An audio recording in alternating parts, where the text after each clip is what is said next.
Hello, everyone. Number one Marmaduke fan here. I was looking at an earlier take on my phone, and it had like this really weird grainy texture across it, like it was turning everything into a watercolor painting or something, which I guess would be appropriate for Skyward Sword. But anyway, I think it's back to normal now. All right, so I've reviewed all of the Akira Himekawa manga, so I feel like for the sake of completeness and because I'm OCD, we got to talk about their brief 32-page short story that was published as a bonus section in the Hyrule Historia. Now, I remember like the Hyrule Historia getting talked up all over the place when it came out in like 2009 or 2010 or something, because it was Nintendo confirming the official timeline for Zelda. And I remember for years, like obscure little Zelda forums on like like old school websites with like the weird, goofy layouts that they used to have. Fans would be like talking about single link theory and then multiple link theory and then single Ganon theory and multiple Ganon theory.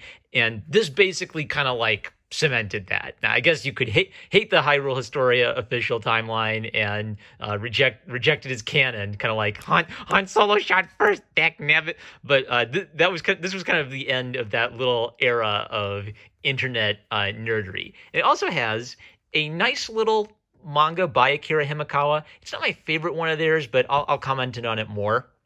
Now, even though the timeline is the most often shared meme page of this, I think it has a really great art section. So if you're just like generally interested in The Legend of Zelda, Skyward Sword's not my favorite game, but at least in terms of artistic design, it's quite strong. And you get like a really nice variety of both kind of character early concept art and then more polished character illustrations in the watercolor style they went with. Development of the town and various objects and things. So it's a really good like series of examples of the kinds of art that go into game design. And the whole first section focuses on Skyward Sword because that was like the big game they were celebrating at the time. That was the most recent like major addition in the franchise. And then long kind of like Wikipedia article section on like the history of Hyrule by summarizing all the games and characters. And then this is my favorite section, Creative Footprints, documenting 25 years of artwork. So this, you get like a glimpse of artwork, not just from Skyward Sword, but from multiple games over the years. And similar things. You see like early pencil sketches and ink washes where they just kind of like feel out the characters and their energy a bit. And then you'll get the more polished illustrations they used for marketing the game. Like I even love seeing like the little color things where they figure out like their color palette and they're trying different things. You always wonder what might have been. The one goofy picture of Link where he's got like a fuzzy hat, that's not from this one, but that's from the other art book they made to celebrate Breath of the Wild. So basically, if you are interested in just like the, artistic development side of game design and character design, this whole section, you'll be geeking out about it. All right, with that, let's jump to the part that I really want to talk about, which is the Akira Himekawa manga. Now, I'm just going to read this because it actually has some interesting little like historical data about their publishing process.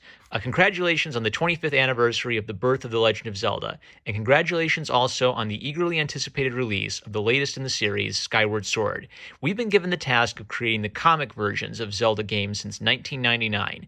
We are thankful that people enjoy the manga as much as the games. We've been able to produce multiple volumes, and in 2010, we were chosen by readers for a manga award in Germany. Thank you kindly. So, yeah, I just like that they give you like a little chance to hear what they've been up to and how their careers have been going. So it's been 12 years since we last drew a grown-up Link in a manga, huh? We really racked our brains, even more than we usually do for the comic versions, trying to come up with something that was worthy of the 25th anniversary and connected to Skyward Sword, but would be all settled in 32 pages. We think we've turned out a special short piece that concludes the very first Zelda tale. Ever since Nintendo first started making video games, they've birthed a lot of games and fans, but we feel Zelda in particular is a rare game series that has tons of fans across the world who love it passionately. We created this manga with all those many adoring Zelda fans in mind. We hope you enjoy it. Strict professionalism, keeping the audience in mind. Akira Himekawa is a pseudonym. or unit name of the female manga artist pair, A. Honda and S. Nagano, self-portraits below. They debuted in Weekly Shonen Sunday in 1991.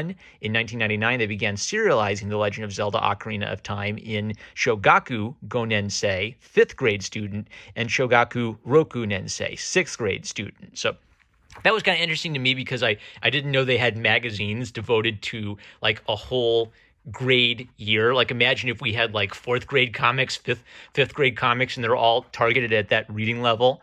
And in some like the bonus sections in the re-release of their work, they even had some work for like primary or elementary school age kids. There would be like they're like 3rd grade comics, and they adjust their writing style for those different age groups.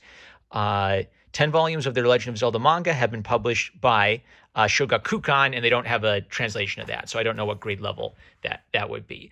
All right, so this story, the reason it's not my favorite, I think they even like mentioned their difficulty with this one in some of their comments in later editions, is sometimes they have to go back and forth with Nintendo about what they're allowed to do. So what they kind of did was they had the main character of Skyward Sword as a child, and then he learns about how the heck the city in Skyward Sword came to be floating in the sky, right? Which is a good thing. If there's a giant city floating in the sky, you're kind of curious what happened to get it put in the sky in the first place. I guess the problem with it is it doesn't have much connection with any of the other games, because they basically wrote a prequel to Skyward Sword, which is a prequel to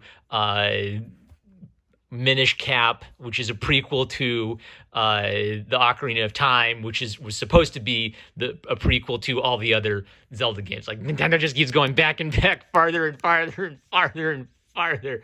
How do we do continuity? I don't know. Let's just go back 100 years in the past. Then we don't have to worry about continuity. All right, Nintendo. So my guess is they were probably a bit constrained by Nintendo with what they could do. And they also had the comment where they didn't get to write much about the main character of Skyward Sword, but they kind of came up with their own first Link. And maybe one of the interesting things about this is Nintendo always seems to weirdly copy ideas from their manga a few years later. So they'll come up with like a bird character to be Link's friend, and then a few years later, Nintendo copies that into like a bird character race in one of their games. They'll give Link an epic billowing red scarf in their manga, and a few years later Nintendo will give Link an epic billowing blue scarf in Hyrule Heroes or whatever. So it's very clear that Nintendo keeps their manga around, maybe like for visual reference and ideas, but it's never acknowledged as canon.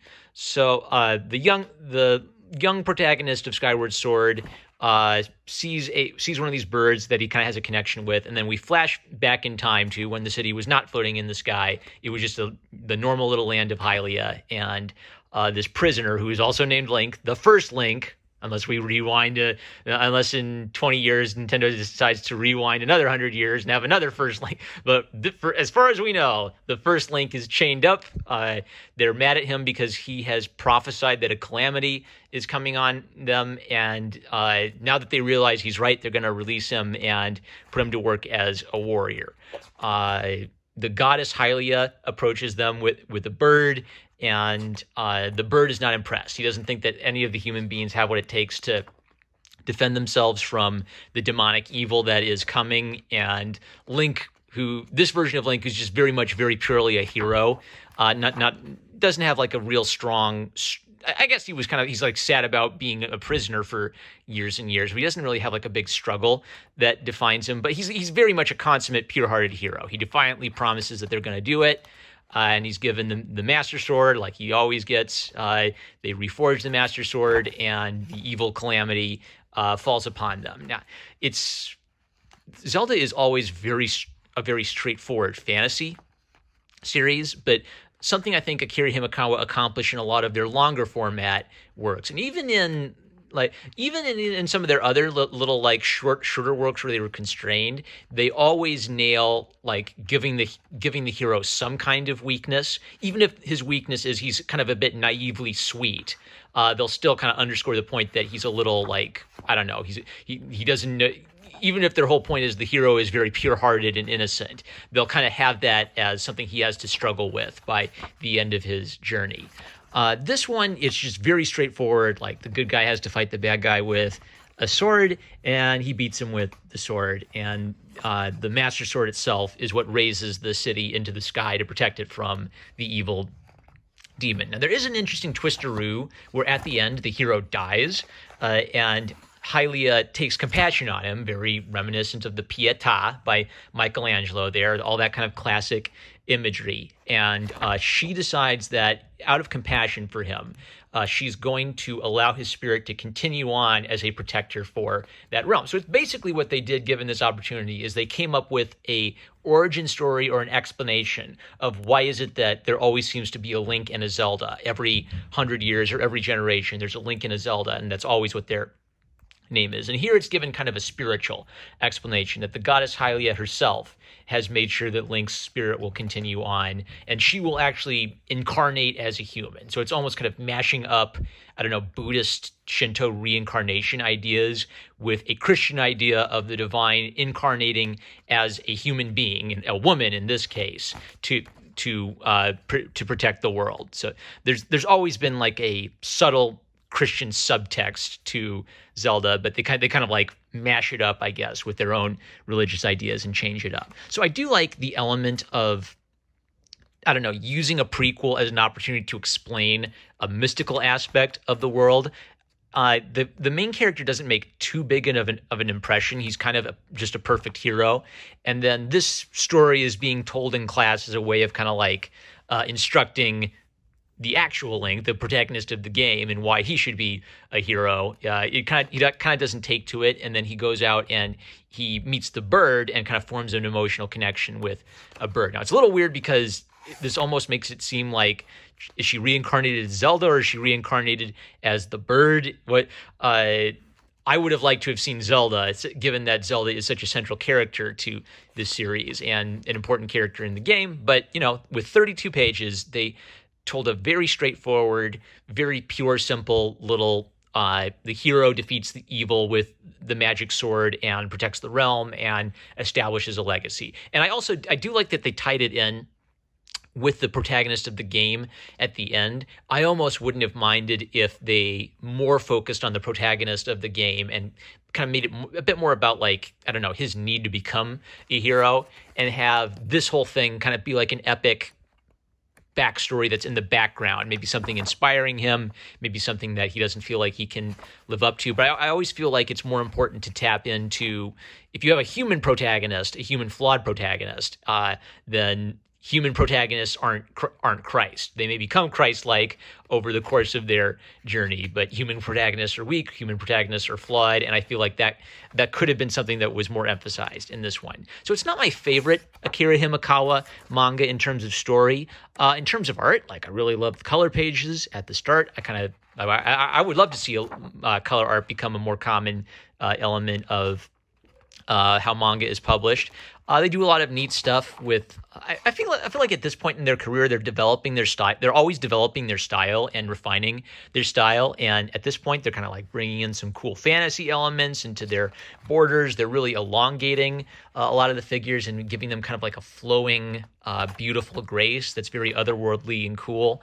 They're doing like cool things with their shadows to make the demons feel dark and threatening. I want to find Zelda again. Yeah, I really like this page where there's like all this swirling energy that's all connecting together nicely. So artistically, it's a fantastic example of their work. Narratively, it's not my favorite. I feel like if you're even like partially interested in the Zelda manga, I'd recommend the Legendary editions, which I think are all solid manga. I give them an 8 out of 10, and I still think Twilight Princess is their best work yet. And so far, I'm giving that series a 10 out of 10. So a fun little odd piece of Zelda manga history. All right, that's it. Now I can finally say I have reviewed every Akira Himekawa Zelda manga in existence. Next, I got to talk about the obscure Zelda manga they haven't even localized over here. Am I going to have to learn Japanese to truly review all the Zelda manga? We will see. But with that, I'm #1 Marmaduke fan. I love you guys. Catch you later.